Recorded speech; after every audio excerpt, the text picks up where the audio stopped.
सियावर रामचंद्र की जय। भक्त तुलसीदास की जय। हम आपको अरण्य कांड का प्रसंग सुना रहे हैं, जहां भगवान श्री राम के सम्मुख शूर्पणखा आती है।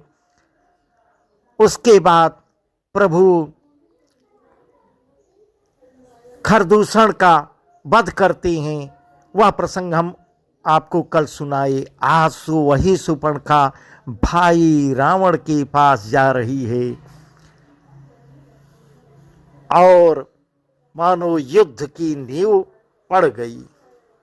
इस प्रकार तुलसीदास जी कहते हैं, जब रघुनाथ समर रिपु जीते, सुर नर मुनि सबके भय बीते, तब लक्ष्मण सीतहि लई आए, प्रभु पद परत हरषि उर लाए। सीता सचिव सम मृदु गाता, परम प्रेम लोचन नय गाता। पंचवटी 10 श्री रघुनायक, करत चरित सुर मुनि सुखदायक। जब श्री रघुनाथ जी ने युद्ध में शत्रुओं को जीत लिया तथा देवता मनुष्य और मुनि सबके भय नष्ट हो गए, तब लक्ष्मण जी सीता को ले आए। चरणों में पड़ते हुए उनको प्रभु ने प्रसन्नता पूर्वक उठाकर हृदय से लगा लिया। सीता जी श्री राम के श्याम और कोमल शरीर को परम प्रेम के साथ देख रही हैं, नेत्र अघाते नहीं हैं। इस प्रकार पंचवटी में बसकर श्री रघुनाथ जी देवताओं के और मुनियों को सुख देने वाली चरित्र करने लगे। धुआं देखी खरदूषण के राजा, शूर्पणखा रावण पे प्रेरा।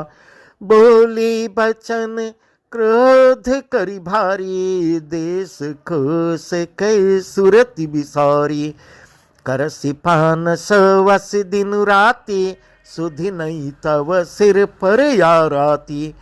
राजनीति बिनु धन बिनु धर्मा, हरि समर्पे बिनु सत्कर्मा। विद्या बिनु विवेक उपजाए, संफल पड़े किए अरुपाए। संगत जति कुमंत्रित राजा, मानते ज्ञान पानते लाजा। इस प्रकार शूर्पणखा खरदूषण का विध्वंस देखकर शूर्पणखा ने जाकर रावण को भड़काया। वह बड़ा क्रोध करके वचन बोला और इधर शूर्पणखा भी क्रोधित होकर भाई से कह रही है, तूने देश और खजाने की सुध ही भुला दी है। शराब पी लेता है और दिन रात पड़ा सोता रहता है। तुझे खबर नहीं कि शत्रु तेरे सिर पर आके मंडरा रहे हैं। नीति के बिना, राज्य और धर्म के बिना धन प्राप्त करने से, भगवान को समर्पण किए बिना, उत्तम कर्म करने से और विवेक उत्पन्न किए बिना विद्या पढ़ने से परिणाम में श्रम ही हाथ लगता है। इस प्रकार शूर्पणखा रावण को समझा रही है। विषयों के संग से सन्यासी, बुरी सलाह से राजा, मान से ज्ञान, मदिरा पान से लज्जा। प्रीति प्रणय बिनु मदते गुनी, ना सई बेगिनी तिय सुनी। नम्रता के बिना, नम्रता न होने से प्रीति और मद अहंकार से गुणवान शीघ्र ही नष्ट हो जाता है। इस प्रकार नीति मैंने सुनी है। रिपुरुज पावक पाप प्रभु, अगनी न छोट करी। आस्कई विविध बिलाप करी, लागे रोदन करन। शत्रु, रोग, अग्निपाप, स्वामी और सर्व को छोटा करके नहीं समझना चाहिए। ऐसा कहकर शूर्पणखा अनेक प्रकार से विलाप करके रोने लगी। सभा माझ परि व्याकुल, बहु प्रकार करोई। तो ही जियत 10 कंधर, मोर की यस गति हो। इस प्रकार रावण से कह रही है, हे रावण, भाई रावण। सभा के बीच वह व्याकुल होकर पड़ी हुई बहुत प्रकार से रो रो कर कह रही है कि अरे 10 ग्रीव तेरे जीते जी मेरी क्या ऐसी दशा होनी चाहिए। इस प्रकार कह रही है। सुन सभा सद उठे कुलाये, समझाए गही बाँ उठाए। कह लंकेश कहस निज बाता, के तो ना सा कान निपाता। अवध नृपति दशरथ के जाए, अवध नृपति दशरथ के जाए। पुरुष सिंह बन खेलन आए। समुझ परी मही उनके करनी, रहित निशाचर करी हई धरनी। सुपर्णखा के वचन सुनते ही सभासद अकुला उठे। उन्होंने सुपर्णखा की बाह पकड़कर उसे उठाया और समझाया। अब लंकापति रावण ने कहा, अपनी बात तो बता, किसने तेरे नाक कान काट लिए। वह बोली, अयोध्या के राजा दशरथ के पुत्र जो पुरुषों में सिंह के समान हैं, वन में शिकार खेलने आए हैं। मुझे उनकी करनी ऐसी समझ पड़ी कि वे पृथ्वी को राक्षसों से रहित कर देंगे। इस प्रकार सुपर्णखा रावण को समझा रही है। जिन कर भुज बल पाय दसानन, अभय भय विचरत मुनि कानन। देखत बालक काल समाना, परम धीर धन्नी गुण नाना। अतुलित बल प्रताप दो भ्राता, खल बधरत सुर मुनि सुखदाता। शोभा धाम राम यस नामा, तिनके संग नारी एक श्यामा। जिनकी भुजाओं का बल पाकर हे दशमुख मुनि लोग वन में निर्भय होकर विचरने लगे हैं। वे देखने में तो बालक हैं, पर हैं काल के समान। वे परम धीर श्रेष्ठ धनुर्धर और अनेकों गुणों से युक्त हैं। दोनों भाइयों का बल और प्रताप अतुलनीय है। वे दुष्टों के वध करने में लगे हैं और देवता तथा मुनियों को सुख देने वाले हैं। वे शोभा के धाम हैं। ऐसा राम नाम उनका बता रही है। उनके साथ एक तरुणी सुंदरी स्त्री है। इस प्रकार भाई रावण से वर्णन कर रही है। रूप रास विधि नारी समारे, रत सत कठिता सुबलिहारी। तासु अनुज काटे श्रुति नासा, सुनि तव भगेनी करही परिहासा। विधाता ने उस स्त्री को ऐसे रूप की राशि बनाया है कि 100 करोड़ रति कामदेव की स्त्री उस पर निछावर हो जाएंगी। उन्हीं के छोटे भाई ने मेरे नाक कान काट डाले। मैं तेरी बहन हूं, यह सुनकर वे मेरी हंसी करने लगे। खरदूषण सुन लगे पुकारा, छन मऊ सकल कटकउन मारा। खरदूषण तीसरा कर घाता, सुन 10 शीस जरे सब गाता। मेरी पुकार सुनकर खरदूषण सहायता करने आए, पर उन्होंने क्षण भर में सारी सेना को मार डाला। खरदूषण और त्रिसरा का वध सुनकर रावण के सारे अंग जल उठे। सोपन खई समुझाई करी, बल बोले सिबहु भात। गय भवन अति सोच बस, नींद परई नहीं रात।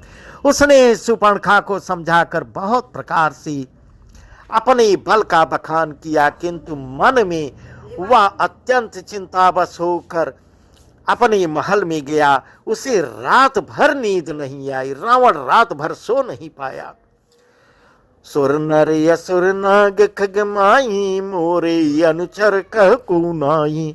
खरदूषण मोहि सम बलवंता, तिनहि कुमारई बिनु भगवंता। सुर रंजन भंजन मही भारा, जो भगवंत लीन अवतारा। तो मैं जाई बैरु हठि करऊं, प्रभु सर प्राण तजे भवतरऊं। वह मन ही मन विचार करने लगा, देवता, मनुष्य, असुर, नाग और पक्षियों में कोई ऐसा नहीं जो मेरे सेवक को भी मार पा सके। खर दूसर तो मेरे समान ही बलवान थे, उन्हें भगवान के सिवा और कौन मार सकता है। इस प्रकार रावण सोच रहा है मन ही मन। देवताओं को आनंद देने वाले और पृथ्वी का भार हरण करने वाले भगवान ही यदि अवतार लिया है तो मैं जाकर उनसे हठपूर्वक बैर करूंगा, यह निश्चय कर रहा है मन ही मन। और प्रभु के बाण के आघात से प्राण छोड़कर भवसागर से तर जाऊंगा। इस प्रकार रावण अपने मन में सोच रहा है। होई भजन उन तामस देहा, मन क्रम वचन मंत्र दृढ़ एहा। जो नर रूप भूप सुत को, हरिहु नार जी तिरन दो। चला अकेल जान जड़ी तहवा, बस मारी च सिंधु तट जहवा। यहाँ राम जसी जुगति बनाई, सुनो उमा सो कथा सुहाई।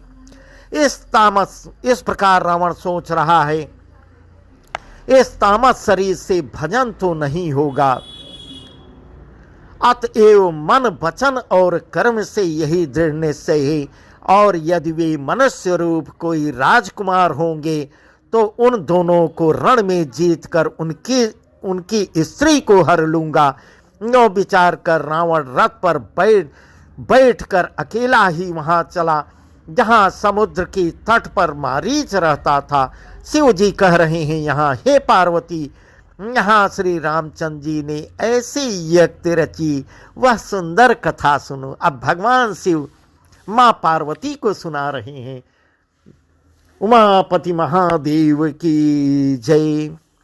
लक्ष्मण गए बन जब लेन मूल फल कंद, जनक सुतासन बोले बिहस कृपा सुख वृंद।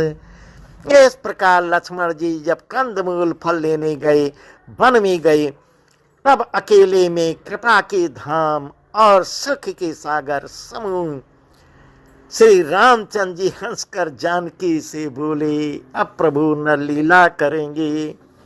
सुनो प्रिया व्रत चिर शीला, मैं कछ करब ललित नर लीला। तुम पावक मैं हूँ करहु निवासा, जो लगी करहु निशाचर नासा। जबहि राम सब कहा बखानी, प्रभु पद धरे ही अनल समानी।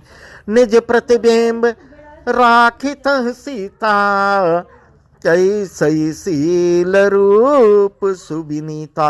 हे प्रिय, हे सुंदर पातिव्रत धर्म का पालन करने वाली सुशीले, सुनो, अब मैं कुछ मनोहर मनुष्य लीला करूंगा। इसलिए जब तक मैं राक्षसों का नाश करूं तब तक तुम अग्नि में निवास करो। सियावर रामचंद्र की जय। इस प्रकार माता को आदेश दे रहे हैं। श्री राम जी ने ज्यों ही सब समझा कर कहा, त्यों ही सीता जी प्रभु के चरणों को हृदय में रखकर अग्नि में समा गई। सीता जी ने अपनी ही छाया मूर्ति वहां रख दी, जो उनके जैसे ही शील स्वभाव और रूप वाली तथा वैसे ही विनम्र थी। लक्ष्मण हूँ यह मरम नु जाना, जो कछु चरित रचा भगवाना।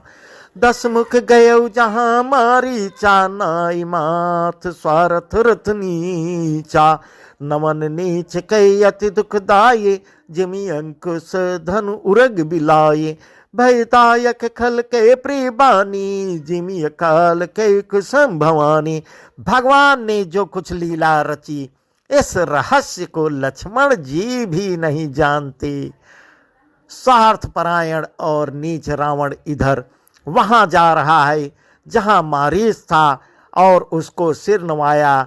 नीच का झुकना नम्रता भी अत्यंत दुखदायी होता है, जैसे अंकुश, धनुष, सांप और बिल्ली का झुकना। हे भवानी, दुष्ट की मीठी बाणी भी उसी प्रकार भय देने वाली होती है जैसे बिना ऋतु के फूल होता है। करी पूजा मारीच तब सादर पूछी बात, कवन हेतु मन व्यग्रति अक्सर उतात। तब मारीच ने उसकी पूजा करके आदर पूर्वक बात पूछी, हे तात, आपका मन किस कारण इतना व्यग्र है और आप अकेले आए हैं। इस प्रकार मारीच रावण से पूछ रहा है।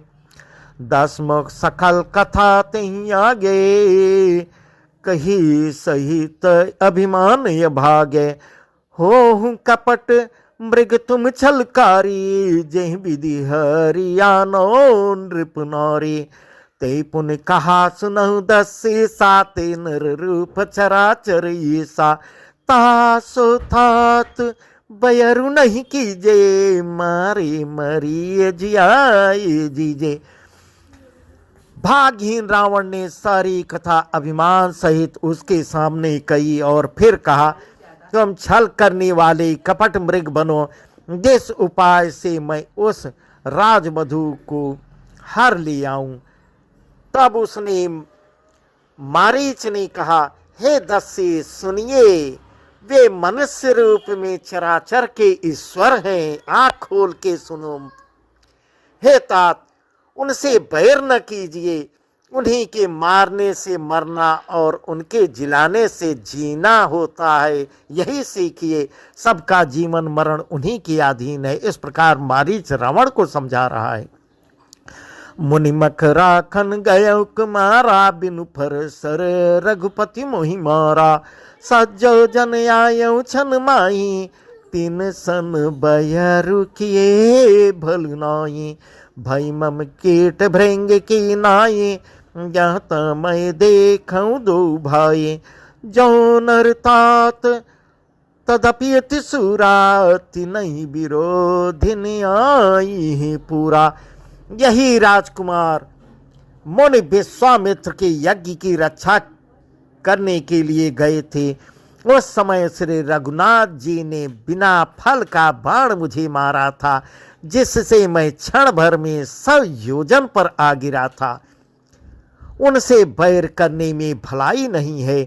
मेरी दशा तो भृंगी के कीड़े की सी हो गई है। अब मैं जहाँ तहाँ श्री राम लक्ष्मण दोनों भाइयों को ही देखता हूँ। और हे तात, यदि वे मनुष्य हैं तो भी वे बड़े शूरवीर हैं, उनसे विरोध करने में पूरा नहीं पड़ेगा, सफलता नहीं मिलेगी। इस प्रकार मारीच समझा रहा है।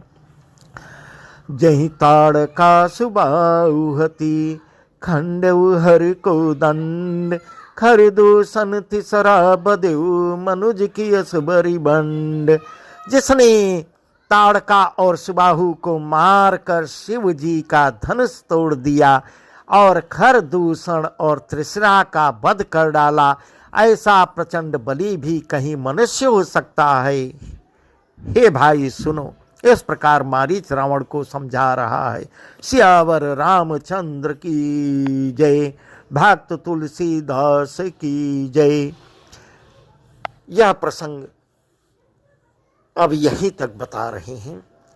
इसके आगे का प्रसंग हम आपको कल बताएंगे, जो बहुत ही अच्छा है, लगभग सभी को पता है, बहुत ही सुंदर है। सियावर रामचंद्र की जय, उमापति महादेव की जय, पवन सुत हनुमान की जय, भक्त तुलसीदास की जय।